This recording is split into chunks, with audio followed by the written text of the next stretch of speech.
1625년 조선, 신분이 운명을 결정짓던 그 시대에 한 남자가 있었습니다. 말을 돌보는 천한마이에서 시작해 왕의 목숨을 구한 어이가 되고 마침내 백성을 사랑하는 목민관이 된 남자. 그의 이름은 백광현. 오늘 72년 파란만장했던 그의 삶을 따라가 봅니다. 이 이야기는 실존 인물의 기록을 바탕으로 재구성한 것입니다. 운명의 시작 낙마. 백광현 본관은 임천. 유의 집안의 아들로 태어났으나 집안이 몰락하며 말목장 일꾼이 됩니다. 그의 인생을 바꾼 사건은 20살 어느 봄날 갑자기 찾아왔습니다. 말을 타다 떨어지는 순간 그는 자신의 다리가 부러지는 소리를 들었습니다. 의원들은 고개를 저었습니다. 다리를 쓸 수 없게 될 것이오. 절망이 밀려왔습니다. 천한 신분의 몸까지 망가졌으니. 그러던 어느 날 한 지방 의원인 향이가 그를 찾아왔습니다. 젊은이, 포기하지 마시오. 인체에는 365개의 혈이 있고 그 길을 따라 기운이 흐르오. 막힌 길을 뚫으면 침 하나가 그의 다리에 꽂혔습니다. 놀랍게도 움직이지 않던 다리가 움직였습니다. 그 순간 백광현은 결심합니다. 나도 사람을 살리고 싶다. 말훈련 전문가의 길을 버리고 의사의 길을 선택한 것입니다. 병든 말을 수술하다 두각을 나타내기 시작한 신이. 하지만 현실은 냉혹했습니다. 의과에 응시할 수 없었던 그는 말을 치료하는 마이가 됩니다. 밤낮 없이 말에게 침수를 연마했습니다. 독학이었습니다. 스승도 없이 책과 경험만으로 배워나갔습니다. 백광현은 마이로서는 전례를 찾기 힘든 용기와 집념을 가졌습니다. 어느 날 목장에서 왕실에 바쳐야 할 귀한 말이 폭통으로 쓰러졌습니다. 마이들이 모두 손을 놓고 죽음을 기다릴 때였습니다. 모두가 꺼리는 백광현이 나섰습니다. 이 말은 산채로 배를 갈라야 합니다. 장 속의 염증 덩어리 종양을 제거하지 않으면 곧 죽고 말 것입니다. 다른 마이 무슨 소리냐? 살아있는 짐승의 배를 어찌 갈라? 말도 안 되는 소리. 백광현은 단호하게 살릴 수 있습니다. 백광현은 마취도 없이 오직 자신의 날카로운 칼과 단단한 솜씨만을 믿고 말의 배를 절개했습니다. 말의 요동치는 고통 속에서 그는 침착하게 염증 덩어리를 잘라냈습니다. 주변 사람들은 경악했습니다. 마이로서 감히 시도할 수 없는 외과술이었습니다. 그리고 놀랍게도 수술은 성공했습니다. 이 사건으로 백광현은 마이들 사이에서 신기에 가까운 마이로 명성을 떨치기 시작했습니다. 그의 이름은 궁궐의 내의원에도 소문이 퍼졌고 사람들은 그의 비범함을 두려워하면서도 경이롭게 여겼습니다. 강진영은 그의 대담한 의술에 크게 감명받았고 그에게서 기존 의술에서 볼 수 없었던 생명을 향한 집념을 발견했습니다. 백광현의 명성은 마침내 치종청의 수장인 고주만 대감의 귀에까지 들어갔습니다. 당시 조선의학계의 거목이었던 고주만 대감은 백광현의 외과적 재능을 높이 평가했고 그를 자신의 아래에 두어 인간을 치료하는 의원 곧 유의의 길을 걷게 하려 했습니다.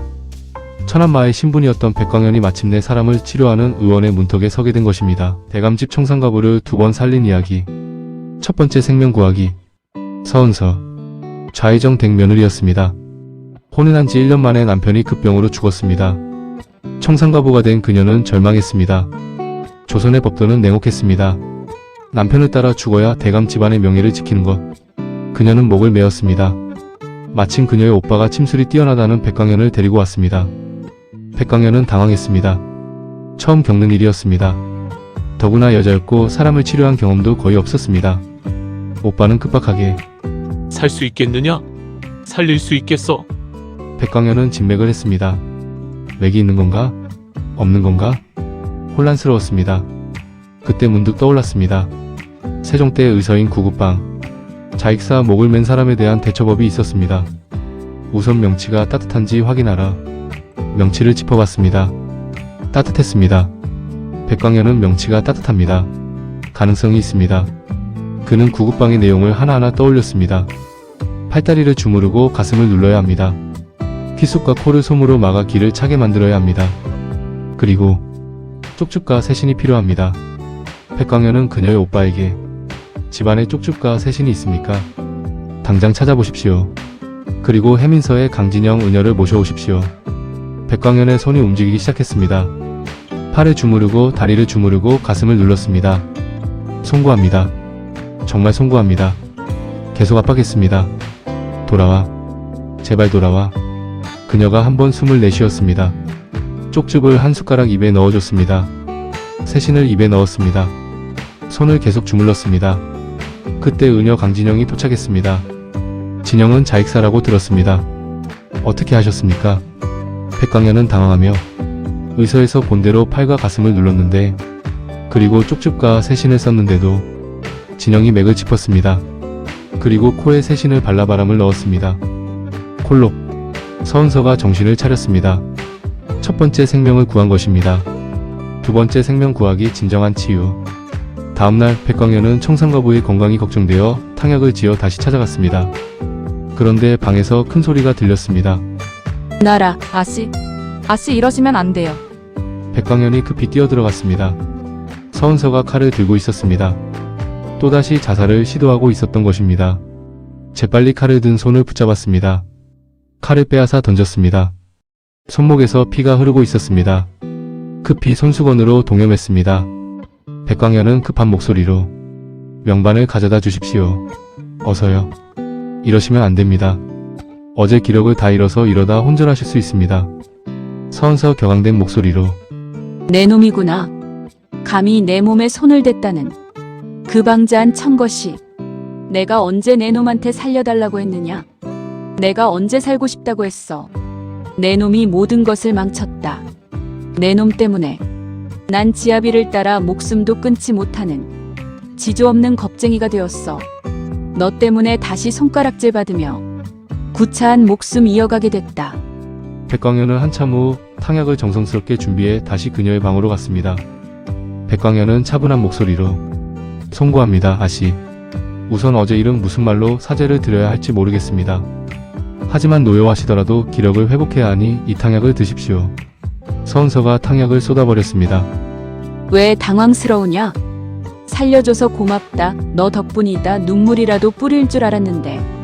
건방지고 방자한 놈. 감히 그 더러운 손으로. 백광현은 담담한 목소리로 고맙다거나 덕분이거나 그런 말씀을 기대하고 온 것이 아닙니다. 사실 병자에게 그런 말 들어본 적도 없고요. 저는 마의 출신입니다. 말이나 소 같은 짐승을 꽂히는 마이요.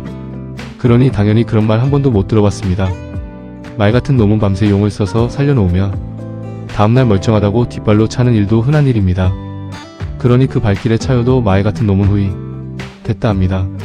그 놈이 기력을 되찾았다는 의미입니다. 다행입니다. 아씨께서도 괜찮아 보여서요. 서은서가 할 말을 잃었습니다. 그래도 이 탕약은 다시 갖다 드리겠습니다. 드셔야 빨리 나으시니까요. 저기 그 짐승들이 말입니다. 말은 못해도 눈빛으로 그러더군요. 살려줘서 고맙다. 꼭 살고 싶었다. 그렇게요. 말씀은 이러하시지만 제 눈에는 아씨의 눈빛도 그렇게 보입니다. 그러니 이제 탕약을 드십시오. 잠시 침묵이 흘렀습니다. 백광현이 다시 말을 이었습니다. 백광현은 진심을 담아 저 같은 놈이 무엇을 알겠습니까 가만. 청상이 되셨다고 들었는데 그 고운 나이에 청상이 된 것도 억울한데 남편 따라 같이 죽으라고 하는 것 그것이 나쁜 거지. 살겠다는 마음이 왜 나쁩니까? 아씨도 사람인데 사람이 살고 싶은 것이 당연한 건데 그런데 왜 살고 싶어하는 그 마음을 부끄러워하십니까? 서은서가 그제야 시선을 땅에 떨어뜨렸습니다. 눈에서 눈물이 흘러내렸습니다. 이 세상에 태어나 자신의 마음을 읽어주고 이해해주고 대변해주고 새로운 힘을 준 남자는 처음이었습니다. 백광현은 자살 시도자의 양가 감정을 꿰뚫어 본 것입니다. 죽고 싶은 마음과 동시에 살고 싶은 마음. 그는 자살이라는 말을 피하지 않았습니다. 오히려 정면으로 마주했습니다. 살고 싶은 마음이 왜 나쁩니까? 이것이 진정한 위기상담이었습니다. 백광현은 두 번째로 그녀의 생명을 구한 것입니다. 이번에는 몸이 아니라 마음을 살린 것입니다. 측은지심의 의술. 그러던 어느 날 시장에 절름발이가 찾아왔습니다. 의원 나으리. 아니 마이라도 좋으니 제발 좀 봐주시오. 사람을 치료한 적은 없었지만 백광현은 환도율을 살폈습니다. 침을 놓았습니다. 기적이 일어났습니다. 수십 일을 절뚝이던 그가 똑바로 걸어 나갔습니다. 시장 사람들이 웅성거렸습니다. 마이가 사람을 살렸다. 저 젊은 의원의 이름이 뭐여? 백광현이라 하오. 소문은 궁궐까지 퍼졌습니다. 치종청의 수장인 고주만 대감이 그를 청구합니다. 전하, 백광현이라는 자가 있사온데 침술이 신묘하다옵니다. 하지만 내의원 입성은 쉽지 않았습니다. 어이들이 들고 일어났습니다. 어이들 분노하며 마의 출신을 어찌 내 의원에 들릴 수 있습니까? 책 한 권 제대로 읽지 못한 자가 어찌 왕실을 모실 수 있단 말입니까? 다른 어이들고 이에 합세합니다. 천한 놈이 감히 양반 의원들과 어깨를 나란히 한다는 말입니까? 결국 타협안이 나왔습니다. 내의원 시험에 합격하면 인정하겠다는 것.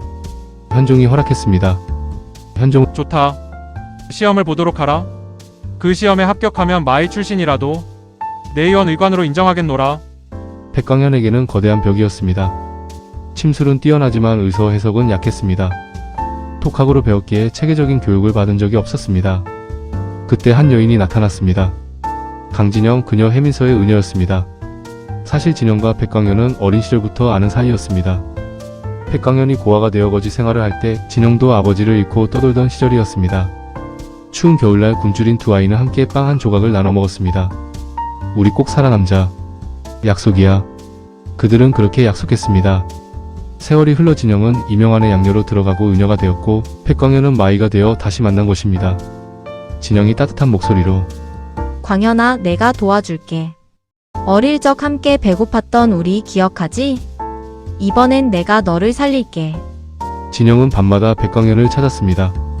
동의보감의 어려운 구절을 설명해주고 향약집 송방의 처방을 함께 외웠습니다. 의학인문의 이론을 풀어서 가르쳐 주었습니다. 진영이 이 처방은 상알론에서 나온 거야. 태양병의 징후를 보고 처방을 내리는 거지. 기억해, 맥이 부긴하고 오한이 나면 백광현 힘겨운 목소리로 머리가 터질 것 같소. 이 많은 것을 어떻게 다 외우란 말이오? 그럴 때마다 진영이 격려하며 할 수 있어. 너는 이미 환도열 하나로 절름발이를 고쳤잖아. 그건 체계만 의지한 의원들은 못하는 일이야. 내게 부족한 건 이론뿐이야. 나와 함께하면 반드시 할 수 있어. 두 사람은 밤을 새워 공부했습니다. 달이 지고 해가 뜨기를 수십 번. 그런데 이 모습을 지켜보는 또 다른 시선이 있었습니다. 수키공주였습니다. 효종의 넷째 딸이자 현종의 손아래 동생. 선친과 오라버니의 지극한 사랑을 받으며 자란 공주. 도도하고 건방졌지만 그 어떤 것도 거리낌 없이 말하는 당찬 성격의 소유자. 그녀가 백광현에게 마음을 빼앗긴 것은 자신이 키우던 고양이를 치료해준 것이 계기였습니다. 천한 마이였지만 그 눈빛만은 누구보다 진실했습니다. 권력 앞에 굽히지 않고 오직 생명을 살리는 것에만 집중하는 순수함. 공주는 그런 백광현에게 끌렸습니다. 수키 공주는 혼잣말로 저 사람은 다른 남자들과 다르구나. 신분도 권세도 아무것도 없으면서 어찌 저리 당당할 수 있을까? 공주는 백광현이 내의원 시험을 준비한다는 소식을 들었습니다. 가만히 있을 공주가 아니었습니다. 소주방에 몰래 들어가 숙장금으로 변신했습니다. 서툰 솜씨로 구절판을 만들었습니다. 처음 해보는 일이었지만 백광현을 위해서라면 뭐든 할 수 있었습니다. 수키 공주 투덜거리며 아이고, 이게 이렇게 어려운 일인 줄이야. 하지만 광현이를 위해서라면 내수사에 있는 최고급 약재로 총명탕을 지었습니다. 몰래 백광현에게 전달했습니다. 시험 당일 공주는 안절부절 못했습니다. 합격 소식을 직접 확인하러 다녔습니다. 상궁의 공주마마 어찌 이리 들떠 계십니까? 수키 공주는 발랄한 목소리로 들떴다니. 그냥 궁금할 뿐이야. 합격 소식을 들은 공주는 누구보다 기뻐했습니다. 하지만 백광현의 마음은 진영에게 있었습니다. 공주는 알고 있었습니다. 자신의 사랑이 이루어질 수 없다는 것을. 공주와 마의 출신이라는 넘을 수 없는 신분의 벽. 그래도 공주는 자신의 방식으로 사랑을 표현했습니다. 어느 날 백광현 앞에 나타나 당당하게 말했습니다. 수키 공주는 솔직하게 광현아, 나 너를 좋아해. 아주 오래전부터인데 아직 그대는 그걸 모르더라. 신분이 어떻고 세상이 뭐라 하든 내 마음만은 진실이야. 백광현은 당황하며 공주마마. 소희는 감히. 수키 공주는 씩씩한 목소리로 감히? 왜 감히? 너는 당당해. 권력 앞에서도 양반들 앞에서도 주눅 들지 않잖아. 그런 너의 모습이 좋아. 그 순수함이, 그 남자다움이 좋단 말이야. 백성들 사이에서는 이런 소문이 돌았습니다. 공주마마께서 마이를 사랑하신대. 세상에 공주마마가 천민을. 하지만 공주는 아랑곳하지 않았습니다. 오히려 더 당당했습니다. 장소와 이유를 불문하고 자신의 마음을 표현했습니다. 음모와 술수 긴장감이 넘치는 궁궐에서 공주의 유쾌함과 당찬 모습은 청량제 같았습니다. 시청자들은 환호했습니다. 수키 공주 정말 귀엽다. 수키 공주 기특하다. 저렇게 순수하게 사랑할 수 있다니. 하지만 운명은 잔인했습니다. 스승 고주만 대감의 두뇌 수술이 실패로 돌아갔습니다. 백광현은 중재인이 되어 함경도 변방의 수군으로 기안길에 올랐습니다. 목숨이 위태로운 순간이었습니다. 이때 공주가 나섰습니다. 물심양면으로 도왔습니다. 탈출할 수 있도록 모든 것을 준비했습니다. 마지막 이별의 순간이 왔습니다. 숙희 공주 눈물을 참으며 광현아, 너를 위해 마지막으로 할 수 있는 것이 있어서 기쁘다. 난 그것으로 되었어. 너의 마음은 내가 아닌 다른 곳에 있었다 해도 넌 나에게 평생 기억할 소중한 추억을 주었어. 부디 살아남아. 그리고 행복해. 공주가 백광현을 끌어안았습니다. 봇물 터지듯 오열했습니다. 백광현도 눈물을 흘렸습니다. 백광현 떨리는 목소리로 공주마마, 소희는 평생 공주마마의 은혜를 잊지 못할 것입니다. 이 목숨 공주마마께서 구해주신 것 반드시 살아서 뜻을 이루겠습니다. 이것이 두 사람의 마지막이었습니다. 실제 역사 속 숙희 공주는 현종 때 우의정을 지낸 정유성의 손자 정재현과 혼인했습니다. 한 명의 아들을 두었으나 20살의 남편이 죽으며 홀로 지냈습니다.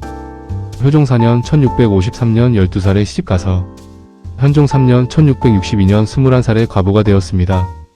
그 후 34년을 홀로 살다가 숙종 22년 1696년 55세 나이로 세상을 떠났습니다. 평생 독신으로 살았습니다. 혹자는 말합니다. 그녀의 마음속에는 평생 한 사람이 있었을 거라고. 백광현, 신분을 뛰어넘어 사랑했지만 이룰 수 없어서 더 아름다웠던 사랑. 공주는 그렇게 자신의 방식으로 첫사랑을 평생 지켜냈습니다. 말괄량이 공주에서 한 남자를 깊이 사랑한 여인으로 그녀의 성장과 사랑은 많은 이들의 가슴에 감동으로 남았습니다. 중국으로의 여정 귀향과 탈출. 백광현은 배를 타고 두만강을 건너던 중 자객의 칼을 맞고 강에 빠졌습니다. 이명환이 보낸 자객이었습니다. 구사일생으로 살아난 백광현. 그곳 어부 부자가 그를 구해줬습니다. 하지만 조선으로는 돌아갈 수 없었습니다. 중재인이었으니까요. 자객이 내리친 칼에 상처를 입고 국경 근처 마을을 떠돌던 그는 마침내 고주만 대감이 말했던 사암도인을 만났습니다. 사암도인은 고주만 어르신의 제자로구나. 이를 알면서도 쉽게 제자로 받아주지 않습니다. 백광현은 계속 뒤따라가면서 간청합니다. 하루는 마당에서 끌어앉아 꼬박밤을 새기도 합니다. 이제사 사암도인은 너에게 진정한 외과술을 가르쳐 주마. 사암도인과 함께 3년. 백광현은 외과술의 진수를 배웠습니다. 그러던 어느 날 사암도인이 물었습니다. 조선으로 돌아가고 싶지 않느냐? 돌아가고 싶지만 돌아갈 수 없는 처지입니다. 방법이 있다. 지금 청나라 황제의 애첩이 중병에 걸렸다. 전국에서 명의를 찾고 있다. 만일 그녀를 살려낸다면 황제의 칙서를 받을 수 있을 것이다. 그렇게만 된다면 아무리 중재인이라 해도 조선에서 단죄하지 못할 것이다. 희망이 보였습니다. 백광현은 중국 북경으로 향했습니다. 황비마마를 살리다 마음을 치유하는 의술. 조선에서 온 유명한 내의원 일행이 먼저 황비마마를 치료했습니다. 융숭한 환송잔치를 받고 귀국했습니다. 하지만 3일 후 병이 재발했습니다. 결국 태의감은 백광현을 찾았습니다. 백광현은 진맥과 환부를 확인했습니다.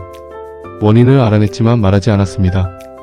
대학사는 노한 목소리로 원인을 알면서 말하지 않다니 내가 감히.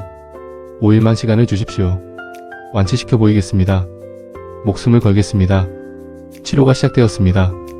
하지만 황비마마는 백광현의 치료를 완강히 거부했습니다. 탕약을 가져갈 때마다 던져버렸습니다. 백광현은 시녀들을 모두 내보냈습니다. 황비마마와 단둘이 남았습니다. 백광현은 조용한 목소리로 조선말을 아시지요? 태있게 들었습니다. 마마의 부친께서 큰 상단의 행수라는 것을요. 그래서 마마께서도 인도, 베트남, 러시아까지 가보지 않은 나라가 없다는 것을요. 그래, 그렇다. 그래서 본 적이 있지. 그 외과술이란 것이 어떤 것인지. 그것을 하고 나면 몸에 흉측한 흉터가 남는다는 것도. 그런 것을 나보고 하라고. 아니, 난 하지 않을 것이다. 그런 것을 할 바에 차라리 죽을 것이야. 백광현은 황비마마의 내면을 읽어냈습니다. 두려우시겠지요. 몸에 그런 흉터가 남으면 황제 폐하의 마음을 잃을까 두려우실 것입니다. 그래서 아마 서각도 오래 장복하셨을 테지요. 황비는 흠칫 놀라며 어떻게 그것을? 서각을 장복하면 신장을 상하게 하고 급기야 그 사기가 골수에 미쳐 마마의 경우처럼 부골절을 일으키기도 합니다. 마마의 몸이 지나치게 냉한 것과 고름이 아닌 검은 물이 나오는 것을 보고 알았습니다. 그래서 내 병의 원인을 말하지 않은 것이냐? 내가 최음제를 썼다는 것을 숨겨주기 위해. 백광현이 진심을 담아 천천히 말했습니다. 외람되지만 마마, 소희는 마마의 마음을 어느 정도 알 것 같습니다. 저 또한 그러니까요. 조선에 두고 온 정인이 저를 잊었을까 두렵고 그 마음의 상처를 지웠을까 두렵습니다. 이토록 오래 헤어져 있는데 이제 내가 죽었다고 여기겠지? 그렇게 나를 잊고 지웠겠지? 그런 마음 때문에. 하지만 그래도 저는 믿고 싶습니다. 정인 또한 제가 살아있기를 바란다는 것을, 언젠가 다시 만나는 것을 바란다는 것을요. 그 마음으로 저는 살아남았습니다. 마마, 그러니 마마께서도 그렇게 해주실 수 없습니까? 사람의 마음 언젠가 흩어진다고 해도 지금은 그 누구보다도 마마가 살아남길 바라는 황제 폐하를 위해서라도 이 고통을 견뎌내 주실 수 없겠습니까? 황비마마가 흐느끼기 시작했습니다. 더 이상 말이 없었지만 마음과 마음이 교감되었습니다. 환자와 의사가 서로 마음을 읽고 서로 공감하며 그 마음을 반영해줄 때 환부의 치료 이전의 치료가 이미 시작되는 것입니다. 백광현은 시대를 초월한 심리상담사였습니다. 나 전달법 아이 메서지를 완벽하게 구사했습니다. 진정한 배려의 수술. 드디어 수술이 시작되었습니다. 전신 마취를 하고 등의 상처 부분에 수술칼을 댔습니다. 그런데 백광현이 칼을 거두었습니다. 칼을 대지 않겠습니다. 그 대신 천공을 뚫어서 그 안에 약재를 넣어 치료하겠습니다. 태희감은 놀라며 천공, 구멍을 내겠다는 말인가? 하지만 칼을 대겠다고 하지 않았나? 이미 약재로 신장을 보호했고 무엇보다도 마마에게 흉터를 남기고 싶지 않습니다. 나머지 부족한 것은 시침과 탕약으로 보충하도록 하겠습니다. 태희감은 또 한 번 놀랐습니다. 창의적인 기술과 특히 황비를 배려하는 마음에 수술은 매우 정교하고 조심스러웠습니다. 대성공이었습니다. 완치된 황비마마가 백광현을 불렀습니다. 황비는 밝은 목소리로 몸은 좀 어떠냐고. 아니, 괜찮지 않네. 등에 수술 자국을 보니 여기저기 남아있더군. 꼭 북두칠성 같아. 헌데 생각해보니 그것도 나쁘지 않다고 생각이 들더군. 어쩐지 이것이 하늘의 계시 같거든. 북두칠성을 닮은 왕자를 낳아주겠다는 계시 말일세. 꼭 폐하를 닮은. 네 마마, 꼭 그리 되실 것입니다. 정말 고맙네. 나를 위해 마지막까지 애써준 것 결코 잊지 않을 것이네. 자, 이젠 내 차례인가? 자네 정인이 있는 곳, 이젠 돌아가지 않겠는가? 백광현은 감격해서 차마 말을 잇지 못했습니다. 황제의 칙서를 받았습니다. 중국 태희감은 파격적인 제의를 했습니다. 중국에 남아 태희감 4급 의원으로 일하라고. 하지만 백광현은 정중히 거절했습니다. 조선으로 가야 한다고. 정인이 기다리고 있다고. 백광현 마침내 어이가 되다. 귀환과 인선왕후 현종의 치료. 황제의 칙서를 받고 조선으로 돌아온 백광현. 모든 죄가 사면되었습니다. 현종 4년 대비 인선왕후께서 발제종으로 위독했습니다. 목 부위에 거대한 종기가 생겨 음식조차 삼키지 못했습니다. 어이들이 모두 손을 놓았습니다. 현종은 다급한 목소리로 어마마마를 누가 살릴 수 있단 말이냐? 이때 백광현이 전하 소신이 하겠습니다. 대침으로 천자형 절개를 해야 합니다. 종양의 뿌리를 제거해야 대비마마를 살릴 수 있습니다. 어이들이 반대했습니다. 감히 마의 출신이. 하지만 현종은 백광현을 믿었습니다. 중국 황제의 칙서가 그를 증명했으니까요. 그런데 내의원 이명환의 방해로 인선왕후가 자기 몸에 절대 칼을 댈 수 없다며 완강하게 수술을 거부했습니다. 현종의 말도 듣지 않았습니다. 설상가상으로 이명환의 처방의 부작용이 점점 악화되어 갔습니다. 이러지도 저러지도 못하는 난관에 봉착했을 때 평소 인선왕후의 총애를 받고 있던 의녀 진영의 설득으로 수술을 하게 됩니다. 긴박한 수술이 시작되었습니다. 각 사치 12cm 길이로 천자형 절개를 했습니다. 종기의 뿌리를 제거했습니다.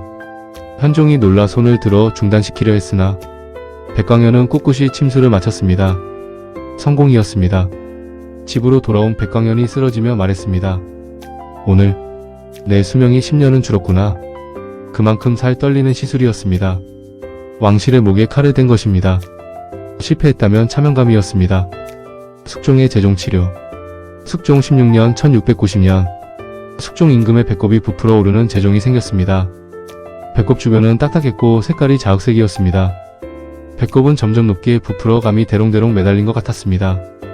어이들은 이구동성으로 고름이 찼으니 침으로 째야 합니다. 하지만 백광현은 단호하게 아니 되옵니다. 이는 고름이 아니라 배꼽 아래에 담수가 찬 것입니다. 침을 쓰면 전하께서 위험하십니다. 숙종은 그렇다면 어찌하자는 것이냐? 배꼽의 맞은편 허리 부위에 뜸을 떠야 합니다.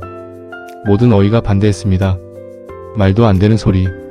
하지만 숙종은 백광현을 믿었습니다. 3일 동안 허리에 뜸을 떴습니다. 배꼽의 오른쪽 부위에 황색의 선이 나타났습니다. 숙종의 병세가 호전되었습니다. 백광현의 진단이 옳았던 것입니다. 배꼽 탈장이었습니다. 숙종은 백광현, 그대의 공을 어찌 갚아야 하겠는가? 그대 부친의 억울함도 들어보도록 하라. 이 무렵 강진영의 헌신적인 노력으로 백광현과 진영의 신분이 뒤바뀐 진실이 만천하에 드러났습니다. 백광현은 본래 양반이었던 생부 강도준의 후사로 폭건되고 모든 죄상이 밝혀진 이명환은 극심한 공포에 사로잡혔습니다. 이명환의 악행은 참으로 끔찍했습니다.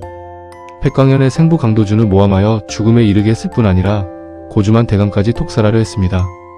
그는 처벌이 두려워 홀로 도주를 시도하다가 결국 체포되어 기양길에 오르게 됩니다. 하지만 끝내 죄의 무게를 감당하지 못했습니다. 이명환은 기양지로 향하던 중 다시 도주를 감행합니다. 그의 발길이 닿은 곳은 다름 아닌 자신이 비극적인 죽음으로 몰아넣었던 강도준의 묘소 앞이었습니다. 복수심과 죄책감 그리고 절망감이 한데 뒤엉킨 비극적인 순간 이명환은 스스로 목숨을 끊어 비참한 최후를 맞이합니다.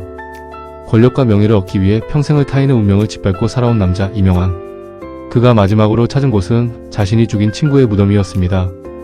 이것이 그의 탐욕이 빚어낸 비극의 끝이었습니다. 그리고 또 다른 운명의 비밀이 밝혀졌습니다. 이 비밀은 두 사람이 사랑하게 된 후 비로소 잔인한 진실로 드러나게 됩니다.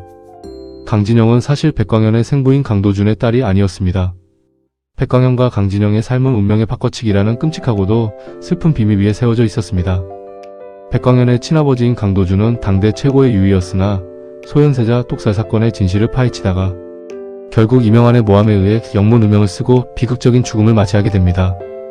운명의 아기들 강도준이 영모로 몰려 죽임을 당할 무렵 그의 부인은 사내 아이를 낳았는데 이 아이가 바로 백광현입니다.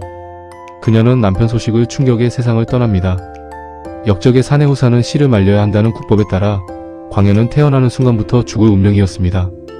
때마침 강도준의 하인이었던 이석구의 아내 역시 딸을 낳았는데 이 아이가 강진영입니다. 백광현의 친부 강도준의 은혜를 입었던 하인 이석구는 이 비극적인 상황을 도저히 자시할 수 없었습니다.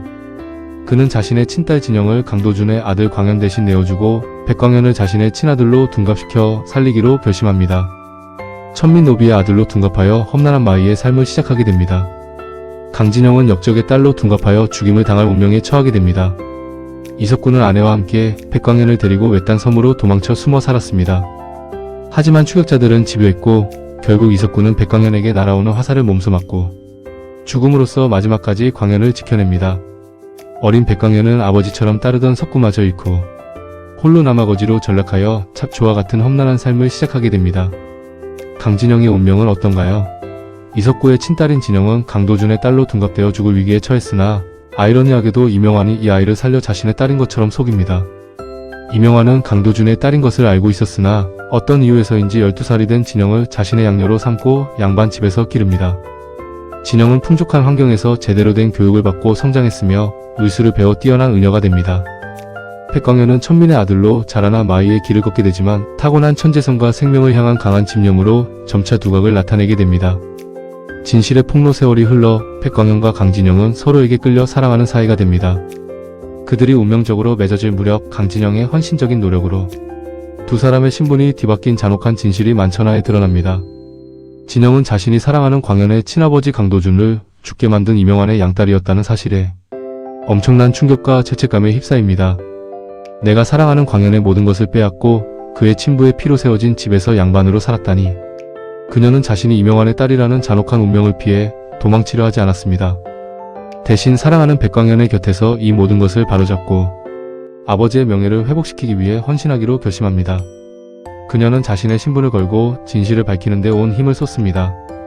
이로 인해 백광현은 본래의 양반 신분을 되찾고 모든 죄상이 드러난 이명환은 비참한 최후를 맞이하게 됩니다.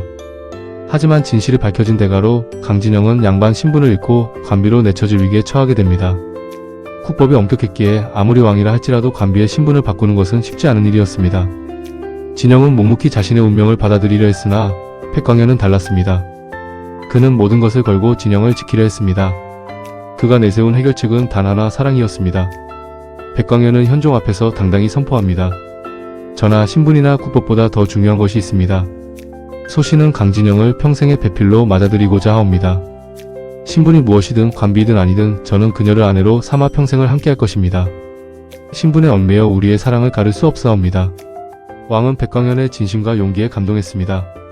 마의 출신이라는 신분의 벽을 뛰어넘어 어이가 된 백광현이 이제는 사랑하는 여인을 위해 또 다른 신분의 벽에 맞선 것입니다. 결국 숙종은 백광현의 청을 받아들여 강진영의 관비 신분을 면하게 해줍니다. 진영은 자유로운 몸이 되었습니다. 수많은 시련과 운명의 장난 속에서도 변치 않았던 두 사람의 사랑이 마침내 결실을 맺습니다. 백광현은 강진영의 손에 옥반지를 끼워주며 말합니다. 평생 이거보다 더 좋은 건 못해줄지도 모른다. 하지만 이 손은 평생 절대로 놓지 않을게. 그들은 혼인하여 평생을 함께하며 백광현의 곁에는 늘 그의 든든한 정인이자 동료 의사인 강진영이 있었습니다. 백광현은 종일품 승록대부에 올랐습니다. 의원으로서 최고의 자리였습니다. 허준과 같은 품계였습니다. 목민관으로서의 삶, 강령현감. 1683년 백광현은 강령현감에 임명되었습니다. 백광현은 당황하며 전하, 소신은 의원입니다. 어찌 고을을 다스릴 수. 숙종은 사람의 병을 고치는 자가 백성의 아픔도 어루만질 수 있지 않겠는가? 강령현에 도착한 백광현. 그는 관청이 아닌 백성들 사이로 갔습니다. 병든 아이가 있었습니다. 백광현이 직접 진찰했습니다. 이 아이는 학질이구나. 내 직접 약을 지어주마. 백성들이 놀랐습니다. 현감이 직접 백성을 치료하다니. 그의 큰 가뭄이 들었습니다. 어느 날 아전이 현감날이 곡식이 떨어졌습니다. 백성들이 굶어 죽어가고 있습니다. 지금 즉시 관청의 곡식을 모두 풀어라. 그리고 내 노봉도 함께. 아전이 하오나 현감날이. 백광현은 단호하게 사람이 죽어가는데 노봉이 무슨 소용인가. 내가 의원이 된 것도 관리가 된 것도 모두 백성을 위함이니라. 전염병이 돌았습니다. 백성들이 두려움에 떨었습니다. 백광현은 백성을 진정시키며 두려워 말라. 내가 여기 있다. 이 병은 고칠 수 있다. 백광현이 직접 환자를 돌봤습니다. 현감날이 위험하시니 물러나십시오. 나는 의원이요. 의원이 병자를 외면하면 누가 그들을 구한단 말이오? 포천현감 진정한 목민관. 백광현의 선정은 소문이 났습니다. 이어서 포천현감으로 옮겼습니다. 마을을 돌며 백성의 삶을 살폈습니다. 이 다리는 무너져 위험하구나. 곧 고쳐야겠다. 서당이 낡았으니 새로 지어 아이들을 가르쳐야지. 가부와 고아들을 돌볼 제도를 만들어야겠구나. 백성들이 말했습니다. 우리 현감날이 진짜 어버이십니다. 백광현은 증명했습니다. 진정한 목민관이란 백성을 내 몸처럼 아끼는 것임을, 높은 자리에 오른 것은 더 많은 사람을 살리기 위함임을. 생의 마지막과 유산 그리고 회고. 1697년 백광현은 72살이 되었습니다. 제자들을 앞에 앉혀놓고 말했습니다. 백광현은 나이든 목소리로 내가 평생 배운 것을 너희에게 전한다. 의술은 단순히 병을 고치는 기술이 아니다. 사람을 살리고 아픔을 어루만지는 마음이니라. 침을 놓을 때는 환자의 마음부터 읽어야 한다. 환부를 보기 전에 사람을 먼저 봐야 한다. 내가 중국에서 황비마마를 치료할 때 흉터에 대한 두려움을 먼저 어루만지지 않았다면 아무리 뛰어난 침술도 소용없었을 것이다. 청산가부를 살릴 때 살고 싶은 마음이 왜 나쁩니까? 라고 묻지 않았다면 그녀는 다시 목숨을 끊었을 것이다. 기억하거라. 의술의 시작은 측은지심이다. 상대의 고통을 내 고통처럼 느끼는 마음, 그것이 진정한 의원의 덕목이니라. 아들 백흥령이 물었습니다. 아버님, 그 많은 어려움을 어찌 이겨내셨습니까? 천한 마의 출신에서 어떻게 어이까지 오르셨습니까? 넘어질 때마다 일어섰을 뿐이다. 천한 신분이라는 벽 앞에서도, 사랑하지만 이룰 수 없는 마음 앞에서도, 아버지의 억울함 앞에서도, 죽을 위기 앞에서도 나는 다만 내가 할 수 있는 일을 했을 뿐이다. 하나 배웠다면 하나를 쓰고, 둘을 배웠다면 둘을 써서 한 사람이라도 더 살리려 했을 뿐이다. 그것이 회복탄력성이니라. 넘어지되 일어서고 절망하되 희망을 버리지 않는 것. 너희도 그리하거라. 좋아요, 구독, 알림 감사드려요.